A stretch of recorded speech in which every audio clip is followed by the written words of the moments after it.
Mary had a little man. The fault.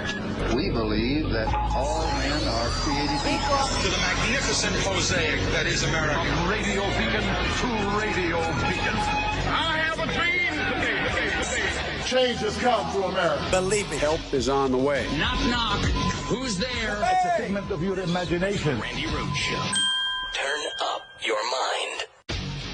A growing number of Republicans now pushing to expel Congressman George Santos after a scathing report from the House Ethics Committee. I will take whatever comes my way the way it comes. The damning 56-page report finding Santos sought to fraudulently exploit every aspect of his House candidacy for his own personal financial profit, allegedly using thousands of dollars in campaign funds on Botox treatments, trips to Atlantic City, and even to pay his own rent, making purchases at designer stores and on the website OnlyFans, known for its adult content. Congressman, did you misuse campaign finances?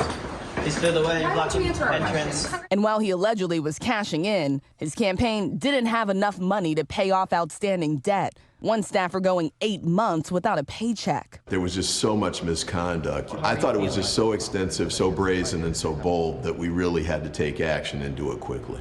Santos has already pleaded not guilty to 23 federal charges, calling the bipartisan report a politicized smear. He now says he won't run for re-election, but is still vowing to finish out the rest of his term. Regardless of what this report says, is your plan to fully serve, stay in Congress, not resign? Like I've said before, I'm staying in office for sure. But members of his own party say that's not enough. They want him gone. Well, he should be expelled. What he has done is violate the public trust. He engaged in election fraud. George Santos is a fraud. He should not be a member of Congress.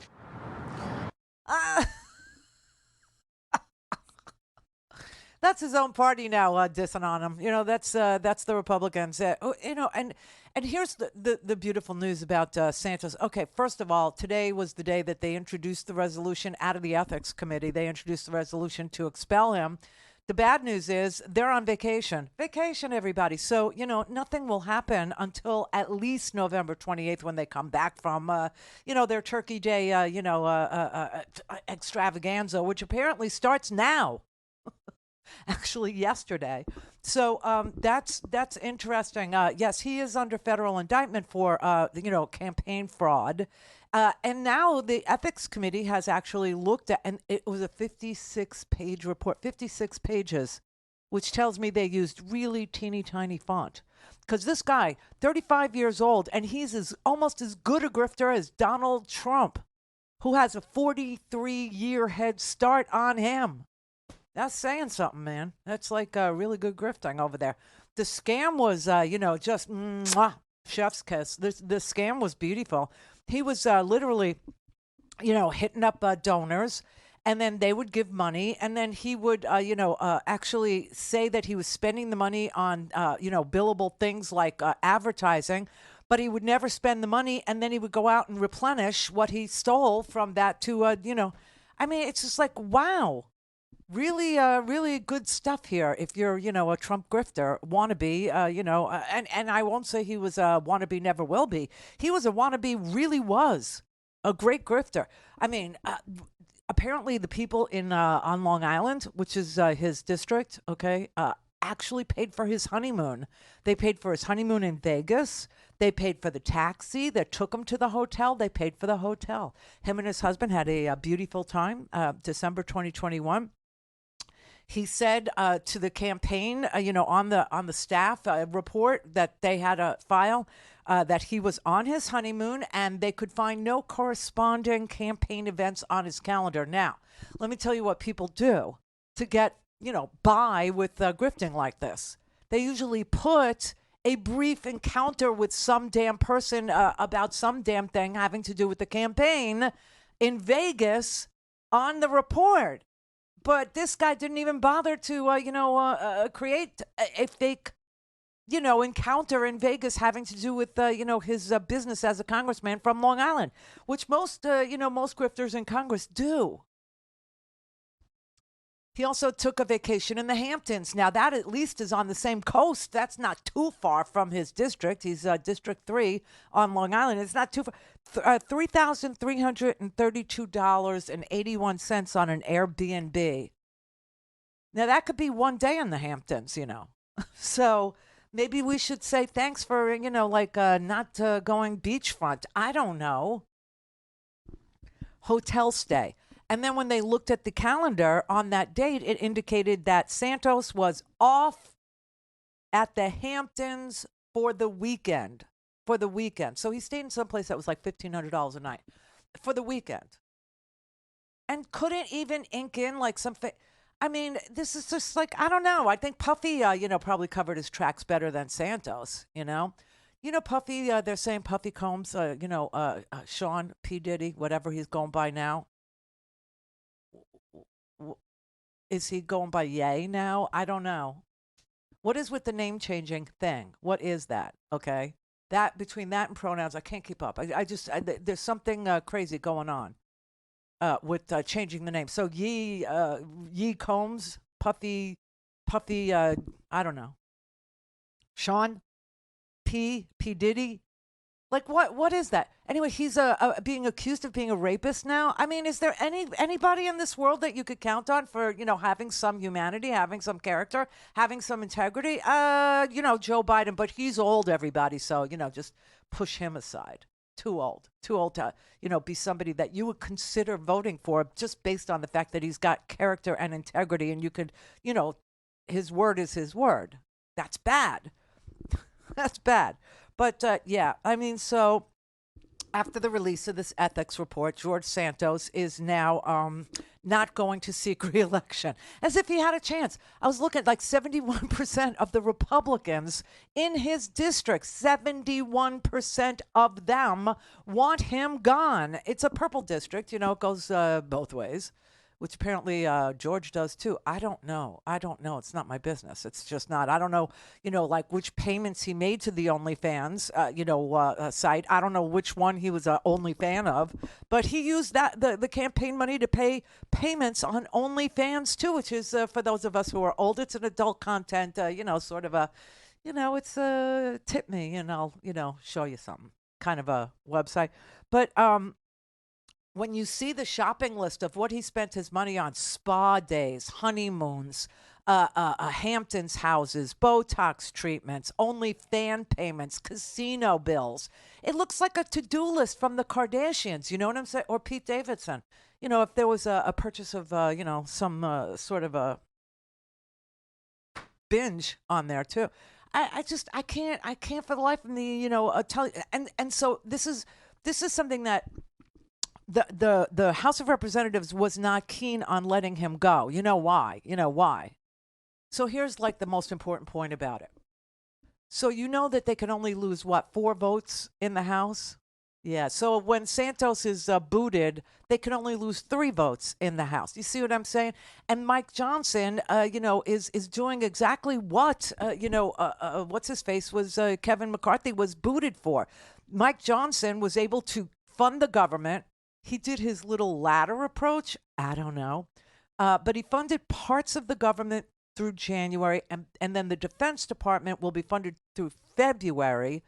There's no money in there for those of you who are protesting, like our money going to Israel for whatever reason that you are just very, very, very, adamant about, no, because, part of that money also goes to Gaza. Just saying, it does. $100 million. For humanitarian aid to Gaza. Remember that? Yeah, they don't want to remember that. Okay, so there's no money in there for Ukraine. There's no money in there for Israel. So, go celebrate, get off the bridge, whatever. Stop dropping banners that say Hitler was right or Ye was right or whoever that, whatever anti-Semite you're following now is right. Just stop. Stop doing it. Yeah, it's really scary right now. I mean, and people are like, how do we protect ourselves online from this anti-Semitism? Well, for starters, don't go online. But if that ain't floating your boat, if that doesn't work for you, stay off TikTok. Oh, you don't go on TikTok? Okay, then stay off X, formerly known as Twitter, which I think is the whole name now. Or stay off Facebook. Or stay off social media. Clear for all things Randy at RandyRhodes.com. Go for launch. Speaking truth to power, the Randi Rhodes Show. When I get into office, the first thing we have to do, social media accounts, social media companies, they have to show America their algorithms. Let us see why they're pushing what they're pushing. The second thing is every person on social media should be verified by their name. That's, first of all, it's a national security threat. When you do that, all of a sudden people have to stand by what they say, and it gets rid of the Russian bots, the Iranian bots, and the Chinese bots. And then you're going to get some civility when people know their name is next to what they say. Accountability. And they know their pastor and their family member is going to see it. It's going to help. Is going to help. So that's one idea, and I think she kind of lifted that from the European approach. Now, when you say European approach to anti-Semitism, well, here's the thing. They have a lot of experience, the Europeans do, with anti-Semitism, like practicing it. Yeah. So, the idea that we have to look to Europe for solutions to anti-Semitism here is really, it's stunning. It's stunning because pretty much Europeans have been committing, genocide for forever against, Jews. Where do you think we fled from? Right. So, I mean, it's just so, but anyway. The European Union, which is 27 nations, okay, has come up with and has activated, has deployed, has implemented now the Digital Services Act. The Digital Services Act affects any website that is a social media website or a place of commerce that has 45 million or more users, which is like 1% of the population of the European Union. So that is the criteria for who has to participate in the Digital Services Act. It's the biggest platforms in Europe, right? So Google, Facebook, TikTok, good luck with that, and other big tech companies in Europe have to comply with one of the most far-reaching efforts to rein in and clean up what people see on the internet in 27 nations in a bloc that is called the European Union. It is designed to try to keep users safe. It is designed to try to protect your information and privacy while also trying to stop the spread of things that are harmful, content that's harmful, things like, anorexia, which has become epidemic in young girls. It's always been a thing. I mean, even when I was growing up, yes, even when the crack in grandma's ass was just a crack, there was a thing known as eating disorders, okay? But we struggled with them, not knowing that it was a thing, not knowing. And, back in my day, it was a diet doctor, who would, you went to the diet doctor and you let him feel you up. I'm just going to tell you the truth.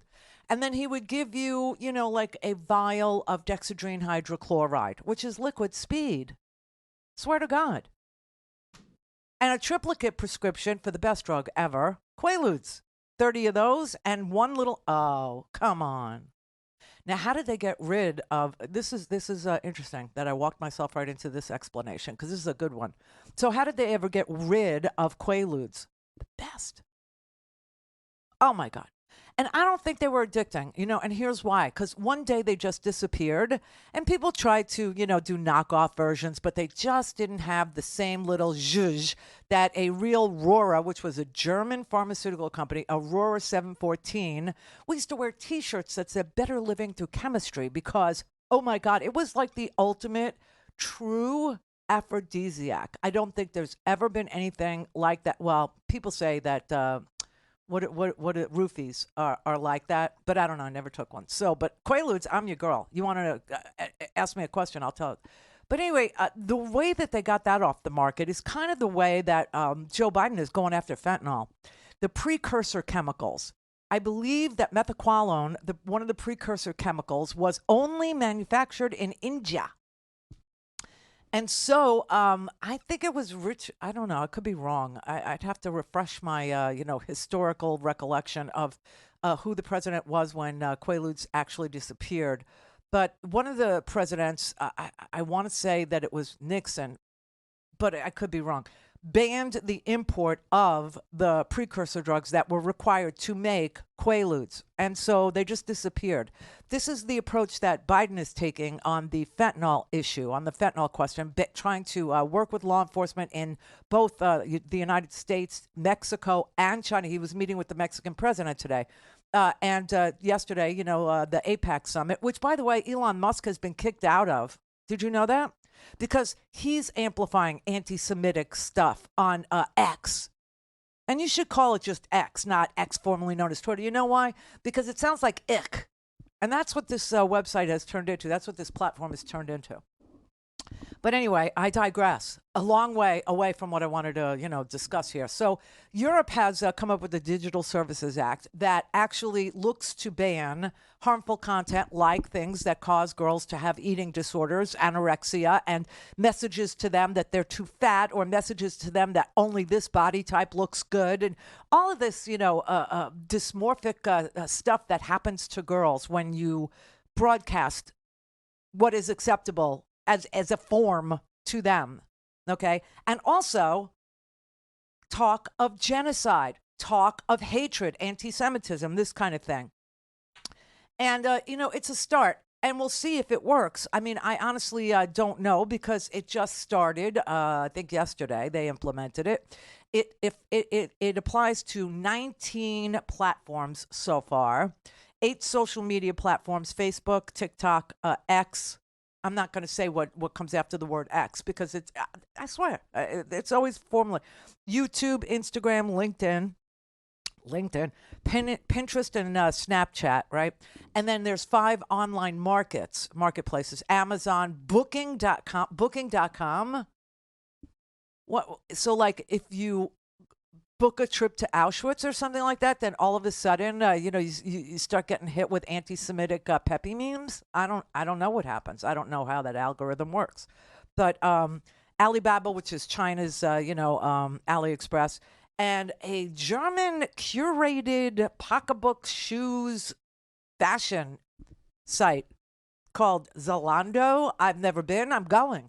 I want to see what it is. But so they're suing. Zalando is suing because they're like, wait, it's a great idea, but why us? We do shoes. We do purses. Do you know what I mean? And Pornhub, no, there's no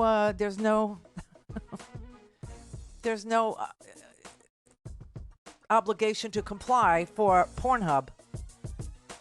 I don't know. Are there no naked people with swastikas on their ass? I don't know. We'll find out. But anyway, any business providing digital services to Europeans, eventually, they say, will have to comply. They have a 6-month prep time before it kicks in for them. So if this works for Europe, what do you say? By the way, they also have to, this is where I think Nikki Haley got the idea from, because they do have to provide more information about their algorithms and what their algorithms look like and why their algorithms are promoting what their algorithms are promoting. I think that's where she stole it from.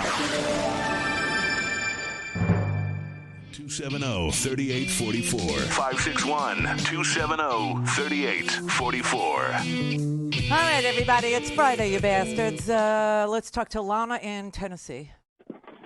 Oh, Randi, hi. I'm so excited to finally get through. Yay. I saw you holding yesterday. Oh, I know. I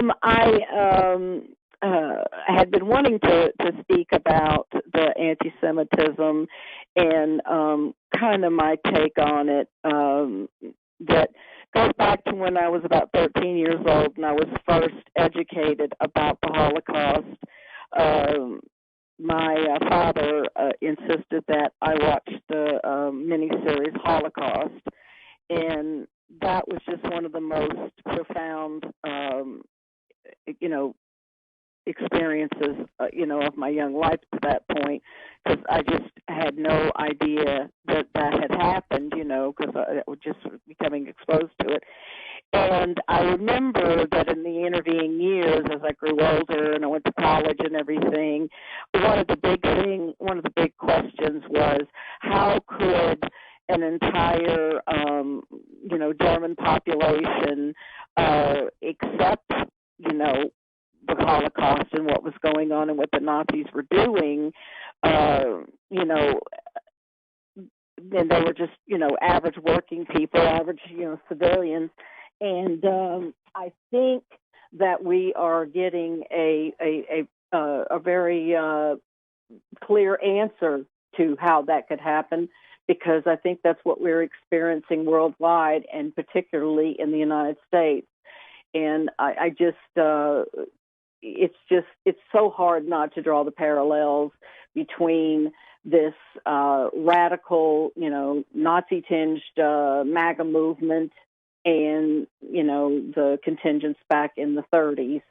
It's so disturbing, appalling, horrifying to me, and it just gives me a pit in my stomach, just even thinking about it.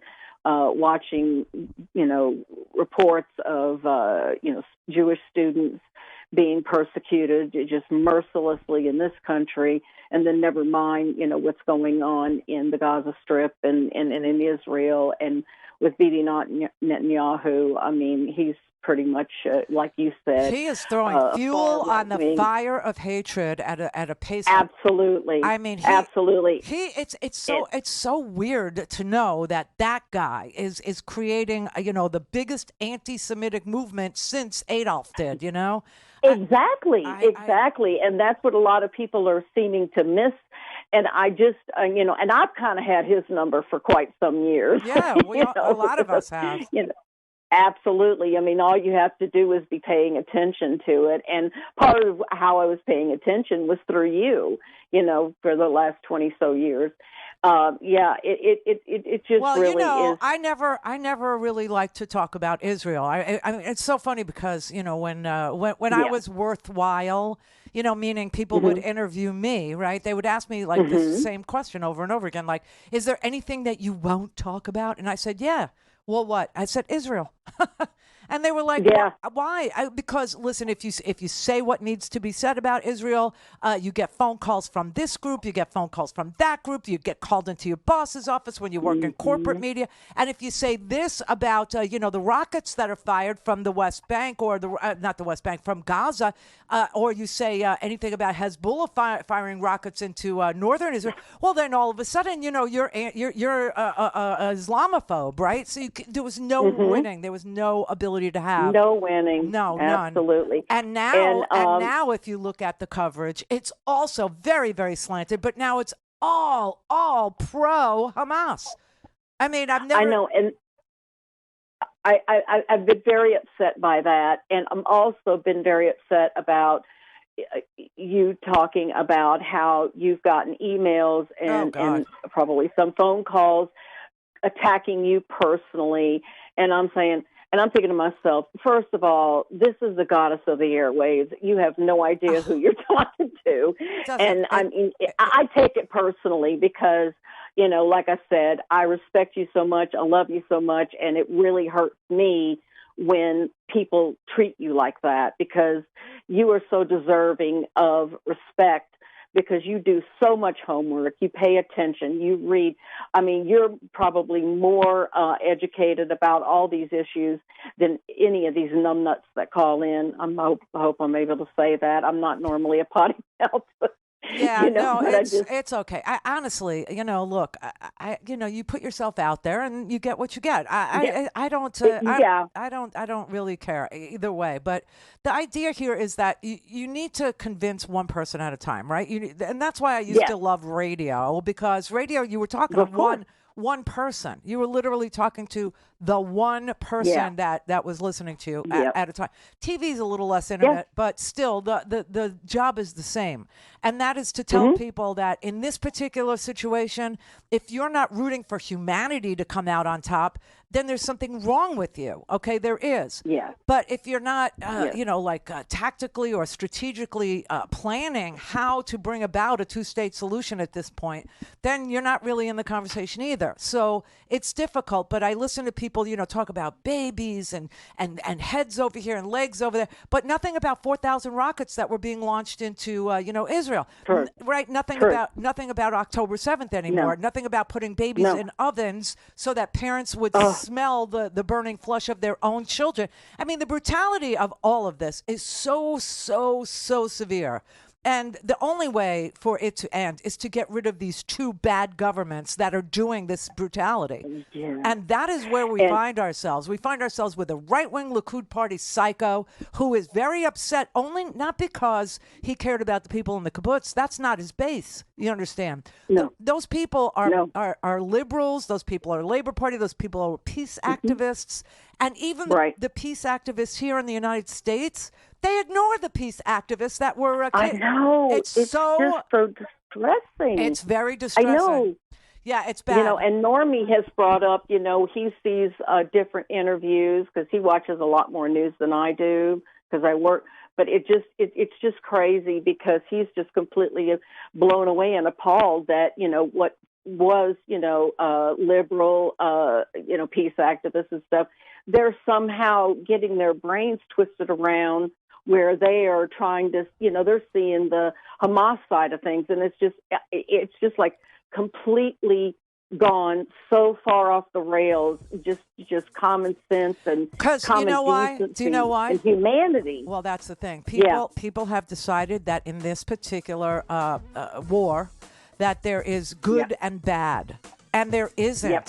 There isn't good and bad. There's good and good. And that's the problem. Right. And that's why people can't solve it. They can't figure it out. They can't solve for X. Nobody told them how to do, a geometry. They just can't figure out that there's just good and good here. And so they have to pick a side and make one side bad. And that's just bullcrap. Yeah. And I'm not playing. I'm not buying into it. I'm not doing it. I'm not going there. What you have is two civilian populations that have two of the worst governments I've ever seen. One of them has a government that's just like Trump. Just like Trump. And the other one has a terrorist. This is the Randi Rhodes Show. It is. To speak with Randi, dial 561-270-3844. That's 561-270-3844. All right, 47 after. Here's Lou in California. Hey, Randi. Hi, Lou. Hi, how are you? Good. So I watch your show from time to time. I have to admit, I share some opposite political views, but what I find myself is I'm in full agreement with what you're saying about this phenomena of anti-Semitism and attack on Jews, and it's just astounding. I mean, I'll watch your show and I'm like, no, I don't agree with this or that, but I'm like, yeah, Randy's spot on with what she's saying. And, my wife has Jewish relatives in Israel, and, my father-in-law who lived with us for a long time was Jewish, and I just can't believe this stuff is going on. So, but it is going on. And what's happening on these social media platforms is creating the biggest anti-Semitic movement since, Adolf and the Nazis. And I have to tell you, like, what's going on here with Bibi, he's contributing to this anti-Semitism, and the left is also contributing to anti-Semitism by focusing only on, this, there's a good person and a bad person in this. No, there are good people in all of this who are led by the worst people on the planet that you could possibly conjure up as leaders. Right. So choosing a side right now is it's so stupid and self-defeating, and it is sparking a lot of hatred, for Jews, because Israel, is a nation that was created to be a place for not just, Jews who have been thrown out of Eastern Europe, or Jews who have been, through pogroms with Russia and in Ukraine, etc. But it's a place where Christians also like to live. It's a place where, of course, right, the holy place. It's a holy place, exactly. But it's becoming very ugly with this. Hey, let's choose a side philosophy of covering this. Yeah, I wonder if this Hamas attack, was sparked by the fact that they saw there was a lot of political discord in Israel, and it's like, okay, they're paying attention to these demonstrations, internal discord, so we'll take an advantage and attack them. Well, this is what they say about terrorists, isn't it? That they look for weaknesses in, self-governing countries, and they look for division in the people. Well, we're modeling exactly that kind of, polarization in our country right now. So, the idea that it couldn't happen here, I mean, we've seen it happen here. And in fact, you've got you've got kids now who don't know jack crap about 9/11 to 2001 because they were babies, or they weren't even born yet, and they're praising Osama bin Laden now. They're praising this guy. I couldn't believe it. I spent a long time working in Afghanistan, and I saw this kind of crazed, Islamist mentality where they go in their university, shoot university students. Were you in the Peace Corps? No, I was doing support stuff for the government, but I was, a contractor. But, I mean, it was appalling. I mean, you see the terrorists go in, shoot up people in the hospital because, it was the government. It didn't matter if they were civilians or hospital employees. I know. These were the Taliban type. So this is the same kind of mentality that these Hamas psychos are, using. So anyway, it's there's no humanity left. We're losing our humanity too by playing this game. Absolutely. Honestly, this hey, I'll beat you to a pulp, or hey, I'm an MMA guy and I'll bite you, or it's crazy. All of this violence, punch him in the face crap. This is really causing us, like meme by meme, to lose our humanity. It's literally draining out our ability to see each other as full and functioning human beings with whom we may or may not disagree with. Look at you absolutely, and me, Randy. right? Absolutely. So I just wanted to call and say, man, you're spot on with this. So, yeah, I was motivated. All right, Randy, thanks a lot. Thank you, Good Lou. luck. You too. Okay. Thank you. All right, bye-bye. Bye-bye. Nice man. This is the way it's supposed to be. Discourse is supposed to be not disagreeable. It's supposed to be a conversation, and it never is. It never is. Everything is now, it's so base. I was just looking at the news was saying that there was a 4,300% increase in bin Laden's name in social media in the past couple of days. And you've got kids who they honestly don't know what bin Laden was about. They don't understand that what they wanted to do, what his group wanted to do, what the Islamicists in the world, what the extreme Sharia law types are trying to create as a caliphate. They're trying to create an Islamic world. Everybody, all the time, Islamic. Anybody who isn't like-minded is an infidel, and they are killable. Their mantra in this sect, in this group of ultra, and what do I keep telling you? Anything that says ultra Orthodox, ultra Sharia, ultra, Islamic, whatever it is, it's never going to be a good fit. It's never, because you have to force yourself into a tiny little design. And people are much more complicated. Our minds are able to hold more than one thought at a time. But their thought is that, you kill for God. I mean, that is such a perversion of everything that, people think God is supposed to be reminding you of, which would be, God is love, or God is, forgiveness, or God is, he sacrificed his only son for your sins. Do you know what I'm saying? But they believe that anybody who is not like-minded is an infidel, and you must hate that infidel for God and kill them. This man that they are praising, Gen Z, he banned music. Banned music. Do you know women were like, 9 out of 10 women, this is a real fact, and I bet you, I should have brought it up with Lou on the phone. My neighbor across the street, he's since passed away, but Laura's husband, David, for constant listeners, David passed away about little over a year ago, and I miss him. But David was in the Peace Corps, and David worked in Afghanistan in the 70s. And he has told me all these stories about Afghanistan pre-Taliban, pre-Osama bin Laden, pre-Al-Qaeda, right? And it was a very poor country. But Americans used to go there, and they would, try and teach them how to grow something other than poppies. Okay, it was a drug haven where the farmers didn't want to grow, cotton. They didn't want to grow. They wanted to grow poppies because it was the only way to make good money.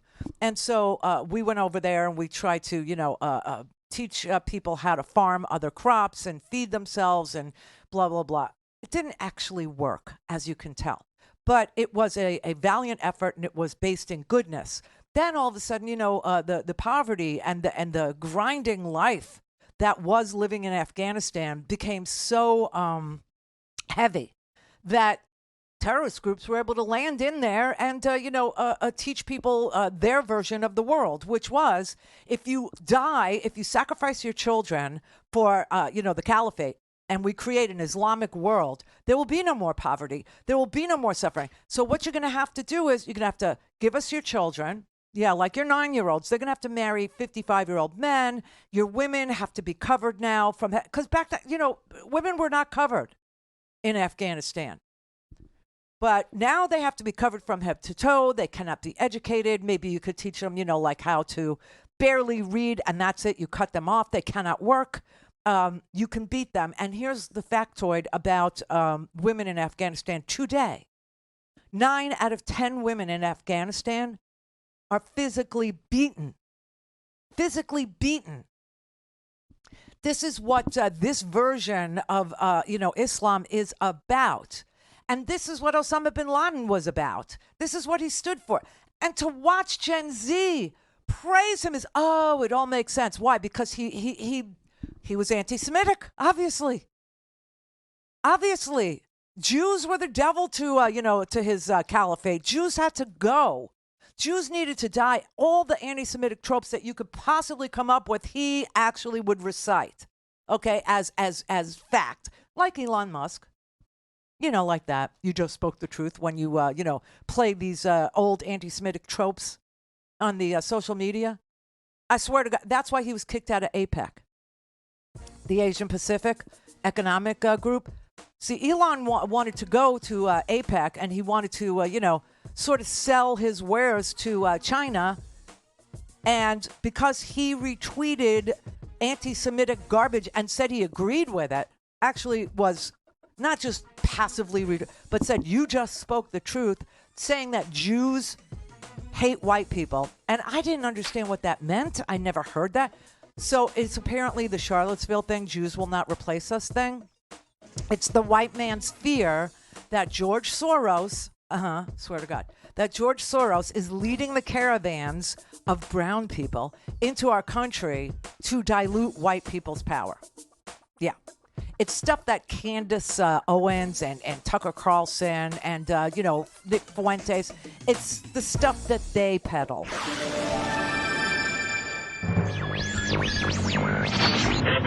Mary had a little man. The false. We believe that all men are created equal. To the magnificent mosaic that is America. From radio beacon to radio beacon. I have a dream today. Change has come to America. Believe me. Help is on the way. Knock, knock. Who's there? It's a figment of your imagination. Randi Rhodes Show. Turn up your mind. This just into CNN. A New York appeals court temporarily lifts the gag order on former President Donald Trump and his attorneys in the civil fraud trial. CNN's Kara Scannell is right outside the court. So why is this happening, Kara? Why? Well, Pam, so Trump's lawyers filed an emergency petition asking an appellate court judge to lift this gag order that the judge placed on the former president and his attorneys. And after a last-minute called emergency hearing, one of the judges who heard the case had agrees to lift temporarily the gag order on Trump and his lawyers. Now, the judges imposed the order because Trump had made social media posts and comments about his law clerk who sits just beside him on the bench. The judge said he was issuing the gag order out of concerns about about safety and security for his staff members, saying that they had received hundreds of threatening emails, texts, and packages. Great. But the Trump's lawyers have argued that this is unconstitutional, and they have made the claim in a mistrial motion that they filed yesterday, saying that the judge appears to be biased. The law clerk appears to be biased, and that's the basis for their mistrial motion, as well as this emergency action they've taken. So this one judge, an associate justice at the First Department New York Appellate Court, granting, at least on a temporary basis, a stay of the gag order, meaning that is lifted, that the former president and his attorneys can now talk more freely about the case and the judge and his communications with the law clerk. Okay, and so what did Trump do? The second that there was a stay, this isn't a win, this is a stay, meaning we'll lift the gag order pending our decision about whether or not you need to be and whether or not it is constitutional to gag a person in a civil trial where there is no jury from speaking outside the court in a threatening manner about a law clerk who is aiding a judge who is presiding. Now, that's the only issue that there is to be decided, whether or not the threats against this girl, okay, and she is a law clerk, who is Judge Engoron's law clerk, who sits sometimes on the bench next to Judge Engoron as his law clerk, in the damages portion of this trial. You have to remember that this trial is over. The decision about whether or not Donald Trump committed fraud at the Trump Organization has already been taken. And it has been agreed to by the court that Donald Trump's lawyers asked for a summary judgment. Donald Trump's lawyers asked for a summary judgment, meaning the judge decides. And the prosecution, the district attorney, said, yes, we will also go along with a request for summary judgment. So there was no beef between the two sides about whether or not to give the judge the case without a jury and have the judge enter the verdict. Both sides wanted that to happen. This is what's always left out from corporate media when they're describing what's going on there in this New York Trump Organization civil case. They always neglect to tell you that they've already adjudicated him as a fraud. They've already found his company liable for fraud, and that his company is likely to continue to commit fraud, and therefore they should have their certificates that that are required to do business in New York revoked. All that this is now is the damages portion of the trial. All that the judge is hearing now is how much should Trump pay. What he's been asked to pay is $250 million. And that's all that's left to decide. How much should he pay? And the request is, by the prosecution, if you will, the request is $250 million. So that's all that's going on now. Okay. That said, Donald Trump is on his failing, social media website, Truth, the most ironic name ever for a Donald Trump social media platform. And he's tweeting these horrible things about the law clerk in this particular scenario, right? And so I don't even want to say her name because her first name's Allison. And Allison she does nothing but, she's a law clerk for Judge Engoron. And Judge Engoron doesn't do anything wrong except hear both sides. And when both sides make a request, he decides whether or not he can grant it. Both sides agreed, no jury. Both sides agreed they wanted him to decide the liability of the Trump Organization, and he did. And now all of a sudden, Donald Trump is realizing that he's going to lose his company. And so he's just lashing out. And who is he lashing out at? Not the judge, which is bad because the judge is going to decide how much he has to pay, but the judge's law clerk.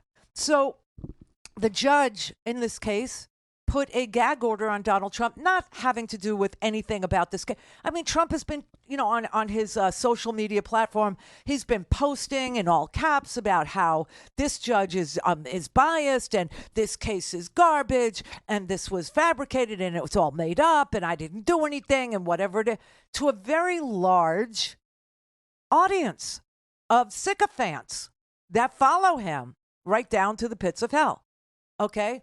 And he's been saying everything he wants to say. Nobody has told him he couldn't say anything he wants to say about this trial. What he was gagged, it was a very streamlined, very, narrow gag order, was leave Allison out of it. Talk about anything you want.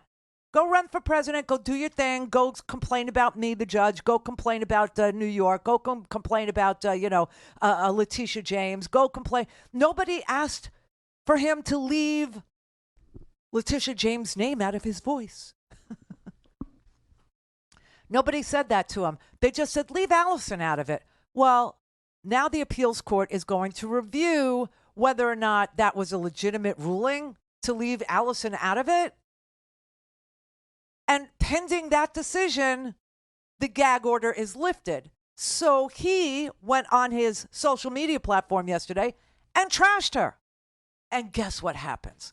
His large audience that follows him, they call her, they threaten her, they send her anti-Semitic, letters, anti-Semitic messages. She's now playing whack-a-mole on her phone because somehow somebody doxed her and got her phone number, and now she has to go one at a time and block these threatening calls that she's receiving from maggots.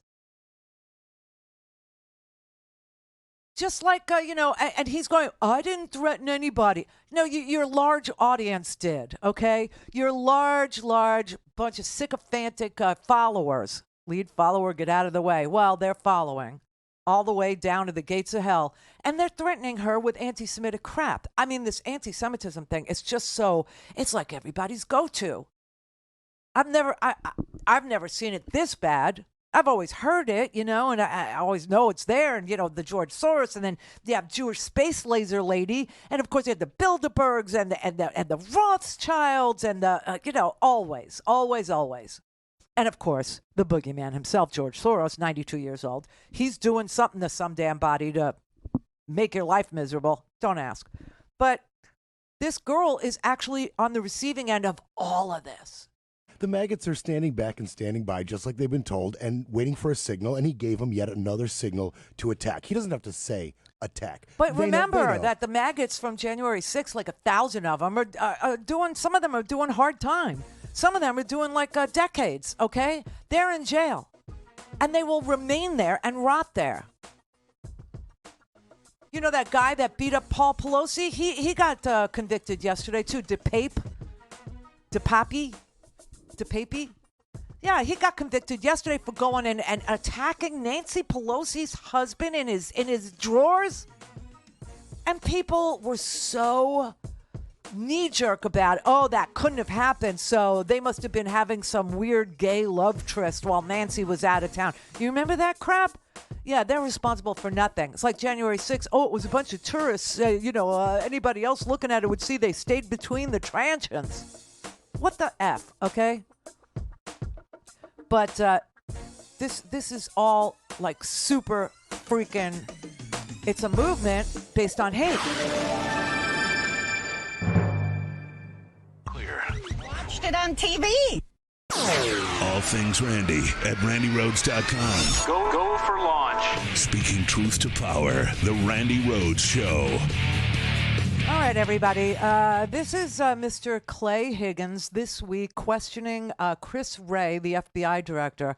I'll just let it speak for itself, okay? If you are asking whether the violence at the Capitol on January 6th was part of some operation orchestrated by FBI sources and/or agents, the answer is emphatically You're saying not. no? No. You're saying no? Not Okay. violence orchestrated by Let's move FBI on. sources or agents. Are you familiar with you know what a ghost vehicle is? Director of the FBI certainly should. You know what a ghost bus is? A ghost bus? Ghost bus. I'm not sure I've used that term before. Okay. Well, it's pretty common in law enforcement. It's a vehicle that's used for secret purposes. It's painted over. These two buses in the middle here, they were the first to arrive at Union Station on January 6th, 0500. I have all this evidence. I'm showing you a tip of this iceberg. Mr. Chairman. These two buses Mr. are Chairman. painted completely white. Point of order. This is a very significant hearing, Mr. Chairman, and these buses are nefarious in nature and were filled with FBI informants dressed as Trump supporters and deployed onto our Capitol on January 6th. Your day is coming, Mr. Ray. Your day's coming, Mr. Ray. Do you know what a ghost bus is? Who are you going to call? Ghost buses. We'd be better off having Puffy Combs as a congressman than these crazy people. This is really twisted. This is really sick. And this hearing got no play. And I don't know why, because it was insane. There are no words to express to you how conspiratorial this Republican Party has actually let itself get, where they're questioning the FBI director and they're insinuating that he knows about, deep state FBI painted over ghost buses that are responsible for the violence on January 6th, where courts have already found that Rhodes and what's his name from Miami? What's his name? Brett.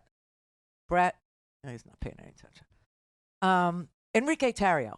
Okay, that these guys got hard time because they plotted, they planned, they actually did all this stuff. Okay, the idea that obviously Rhodes he was on Alex Jones' show, telling him that they had done recon and that don't worry about it. We got weapons on the other side of the Potomac ready to go. I mean, what is wrong with these Republican psychos?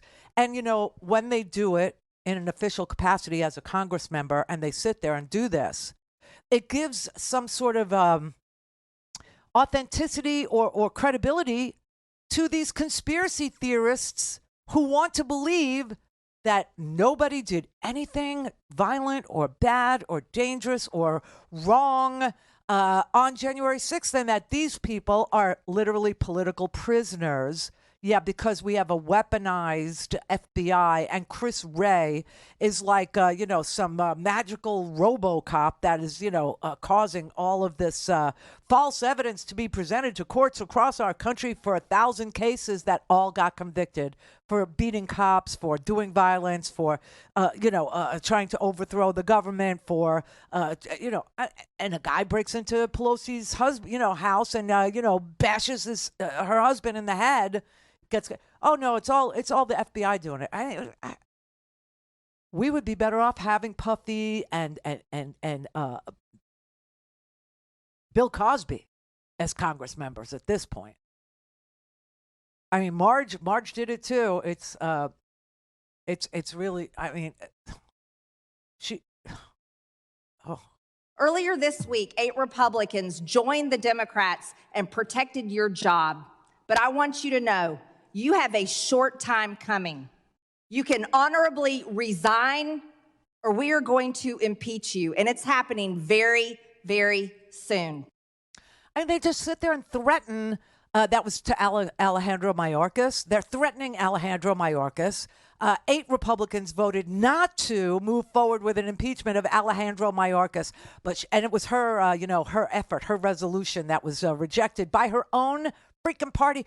And she's like, I'm still going to threaten you. Your time is short. And Biggs, Clay Higgins, and all these guys, they sit there and they, oh, Chris Wray, your time is short. We're going to get you. We're going to get you.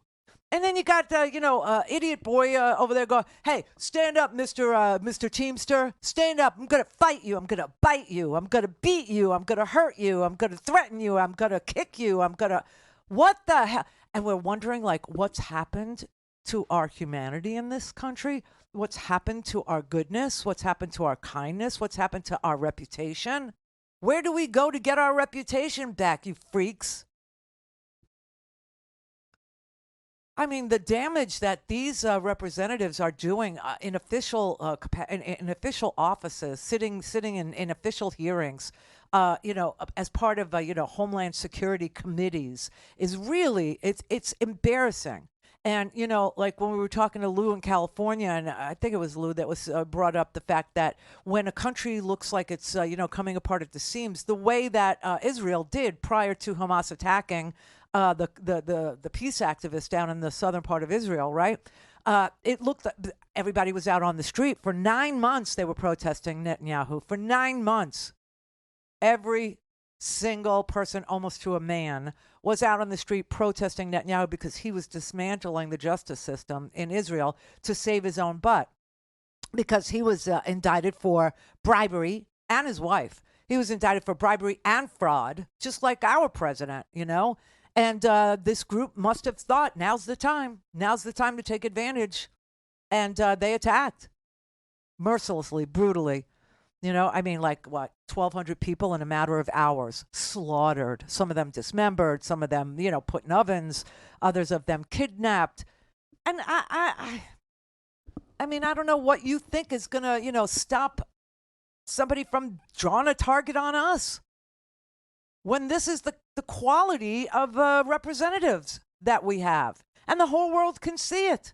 The whole world knows.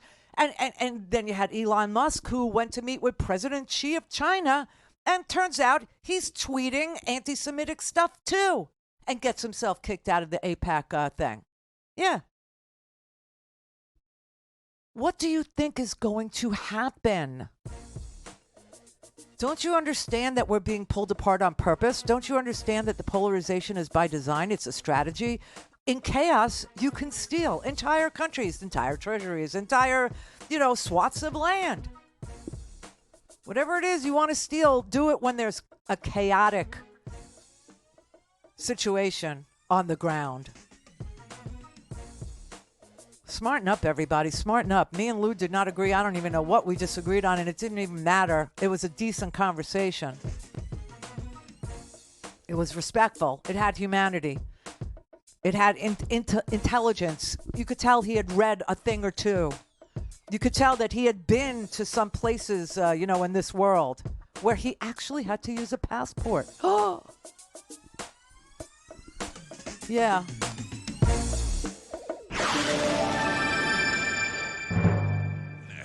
To speak to Randi, call 561-270-3844. 561-270-3844. Elon Musk was one of the corporate leaders who met with President Xi yesterday in California. He also seemed to put out a tweet last night that agreed with those who said that Jews were pushing hatred against white people, sort of an anti-Semitic tweet. He retweeted that. Are you concerned about what he did? Are you concerned about the rise of anti-Semitism, what it means for U.S. national security?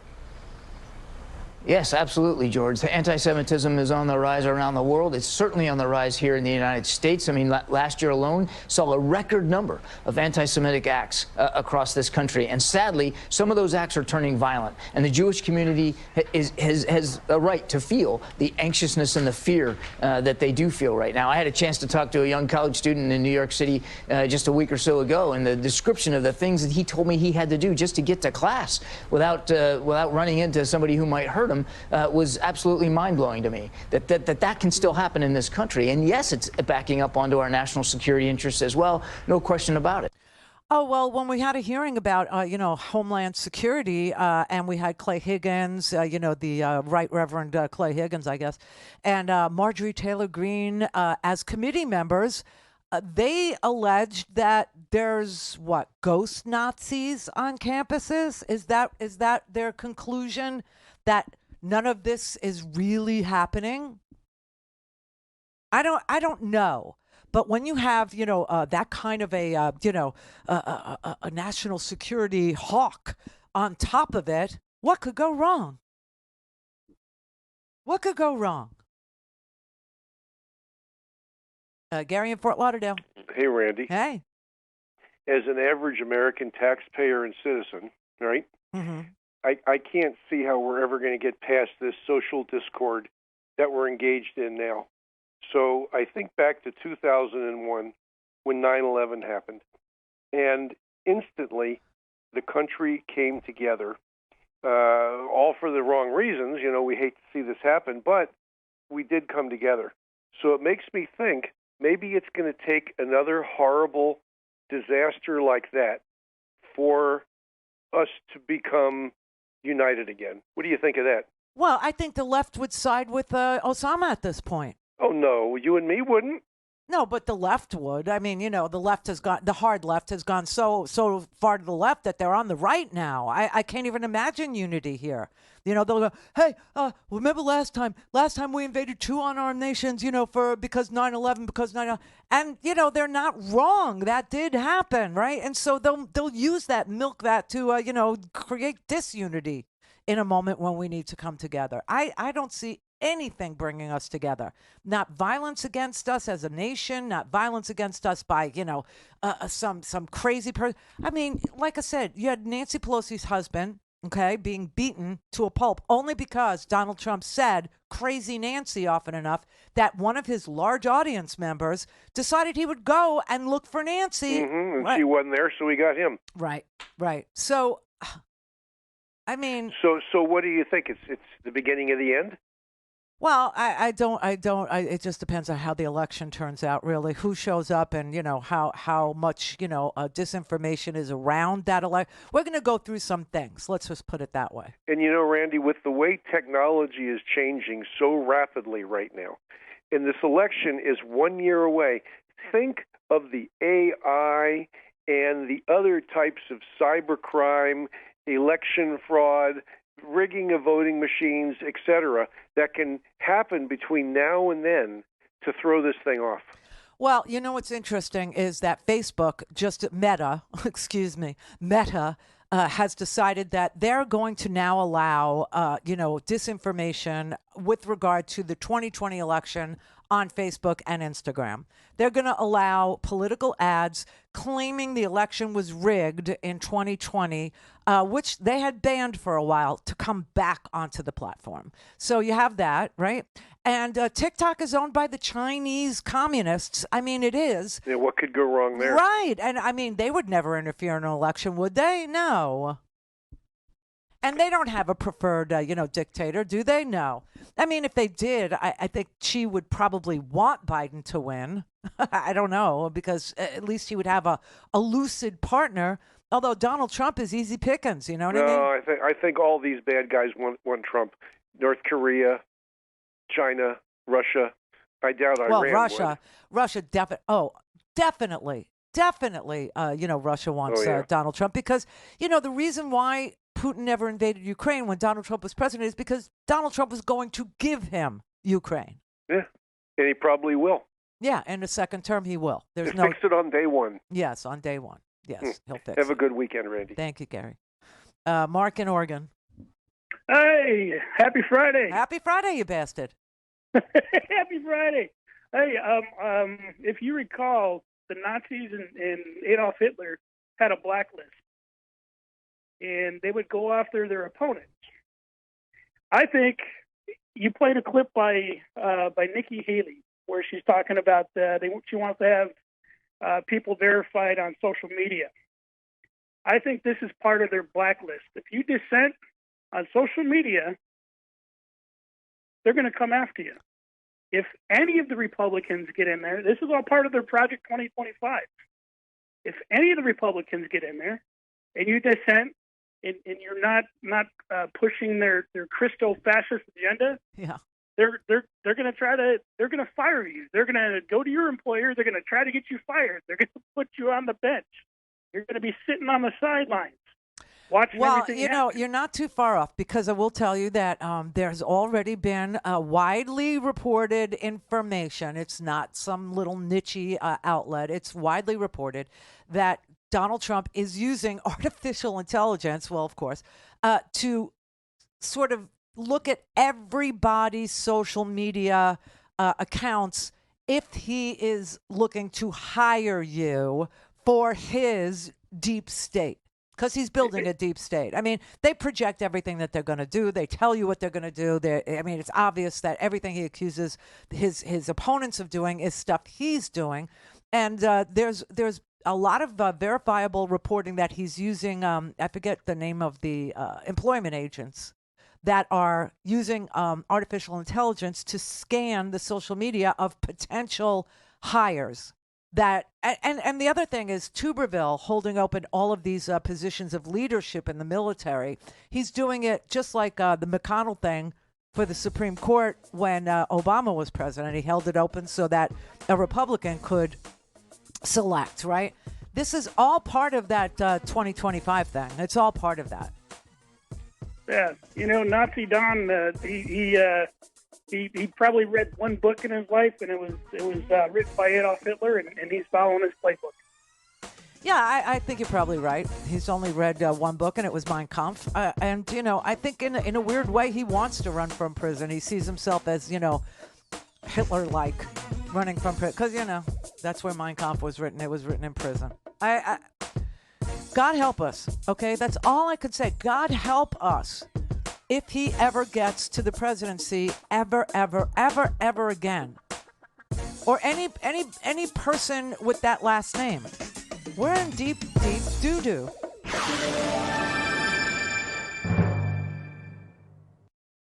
Fatality. This is the Randi Rhodes Show. To speak with Randi, dial 561-270-3844. That's 561-270-3844.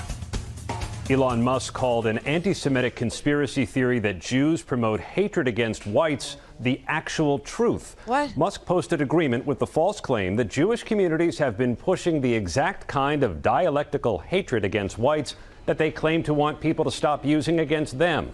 Musk has been criticized before for trafficking in anti-Semitic tropes and conspiracy theories, and some influential figures have left X to protest the proliferation of unfiltered hate speech on the platform.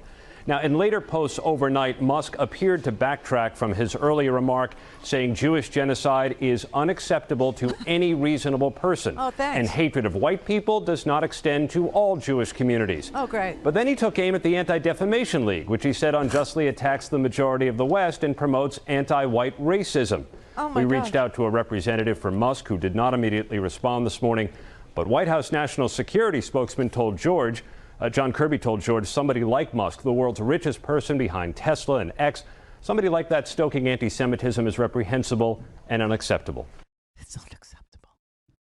Well, apparently it's acceptable. Apparently it's happening. It's on, everybody. And if you're responding to a hashtag that says, Hitler was right, trust me, it's not about the genius of the Autobahn. That's not what they're referring to. This is really, really, really at peak hate. This is it. And, whenever this happens, civilization itself, the society in which it's occurring, usually just gets, dissembled. I don't know how else to say it. It comes apart. Whenever this kind of hatred is, like a movement, it causes whatever society you're in to fall apart. Now, I will tell you that lunatic, fringy, Christo-fascist Mike Johnson, the new Speaker of the House, he says that America is so depraved that it deserves God's wrath. I mean, how far away is Osama bin Laden from Mike Johnson? Not very. But you see, they come from different parts of the belief system, if you will, if you must, if you may. And that's what creates polarization, okay? Polarization. You have to have two sides to be polarized, right? This is so un-American. It is so antithetical to why we actually decided to beat back fascism in the 40s. It's so completely opposite of what everybody thinks America should be about. It shouldn't be a country of hatred. It shouldn't be a race to the bottom. It shouldn't be a country that's bad, but it's still, got all this military prowess, which is what Gen Z thinks. You know that, right? And a lot of older people, too, with their deep state bullcrap and their conspiracy theories, there's so much self-loathing in this country right now that we're so ripe for the picking. And pick they will. Brother David.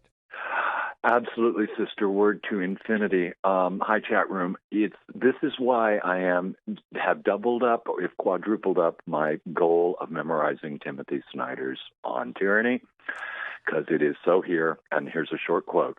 We might be tempted to think that our democratic heritage automatically protects us from such threats. This is a misguided reflex. Our own tradition demands that we examine history to understand the deep sources of tyranny and to consider the proper responses to it. We are no wiser than the Europeans who saw democracy yield to fascism, Nazism, or communism in the 20th century. Our one advantage is that we might learn from their experience. Now is a good time to do so. Yeah, I mean, listen, it's right in front of our face. It is, and there's another expression that says that we're only one generation away ever from losing democracy. And when you see the young kids who are getting their news, oh God help us, off of TikTok. Okay, the under 30s are getting their news from TikTok. The over 60s are getting their news from Facebook. I mean, This is a disaster. This is actually a disaster just waiting to unfold. And that's why I keep saying, we're less than a year away from knowing our fate now. And if it was smooth sailing, if I believed, it was going to be an easy road to, I'd be retired right now. I would just go on my merry little way. I would hang out with my friends. Long-time listeners remember why and when you came back, exactly. Right. And that was 8 years ago. And now here it is all over again, repeating itself. I thought I was going to come back, watch this man go down in flames and, congratulate Hillary Clinton and go about my life. But oh hell no. This freak of nature literally won. This fraud has perpetuated itself into a large swath of America. You have people that are the right has gone so far to the right that they're fascist. The left has gone so far to the left that they're over the top and on the right now. I mean, the whole country has lost its bearings. It's lost its way. And again, as ever, all I can say is I must think globally and act locally and envision. Because it is, next year. We honestly are seriously just one generation. We're just always one generation away from just flushing it all down the toilet. And either people are going to understand that sometimes, you have to fight with words and other times you have to fight, with guns and beat back fascism. But wherever you see it, whenever you see it, it's best to do it up front with words. It's best to nip it in the bud before it becomes president. It's best to actually speak up and, speak from, a position of intellect, a position of history, a position of what just happened, a position of what happened before, and remind people that you cannot orient yourself on TikTok. Precisely, sister. Turn off social media. It's that serious. Vote blue or we're through. I'm telling you. Gorgeous girdles for everyone. Thank you. Or there won't be any gorgeous girdles for anyone. Right. Everyone or no one gets a gorgeous girdle. And that's why I don't make them. Because everyone doesn't have access to them yet. But honestly, the European Union has good ideas about combating online hatred. And when you're looking to Europe, who has been dealing with anti-Semitism since back when America was still consumed with trying to get rid of the Indians. Oh, yes. We live on stolen land, Gen Z. Do you not know that? When you have to look to Europe for guidance on anti-Semitism, you have really lost the American way. You have really, really gotten you're in the woods so deep you can't find your way out. You know what I mean?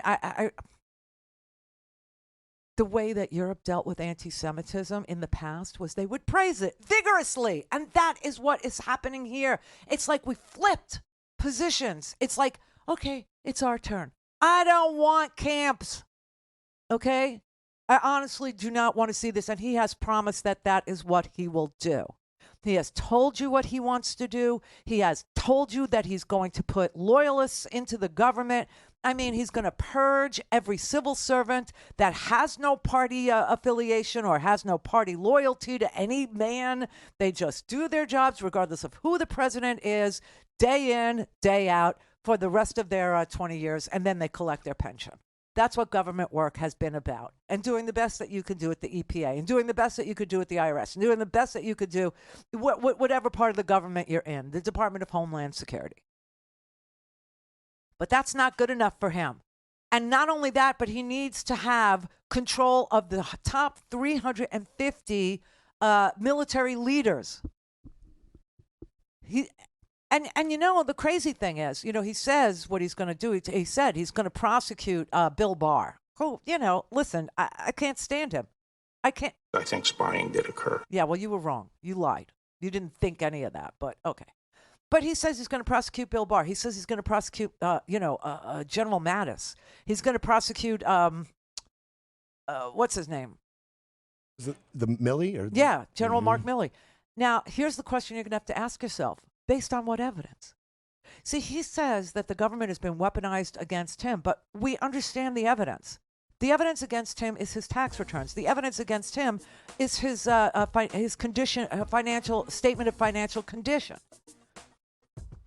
It's a documents case, okay? It has nothing to do with what he says or what anybody else says about him or what anybody else thinks or feels about it. It's a documents case. It's numbers. They don't lie. But what is he going to prosecute General Milley for? What is the evidence that suggests that a prosecution is in order for any of these people, for Bill Barr or General Milley? Like, really, what? Disloyalty? What is he going to, do a Saddam Hussein where he just takes everybody back at the first meeting? He just takes all the non-Ba'athist Party members out and executes them in the hallway and gets away with it because he's president, And you can't prosecute a sitting president. God help us.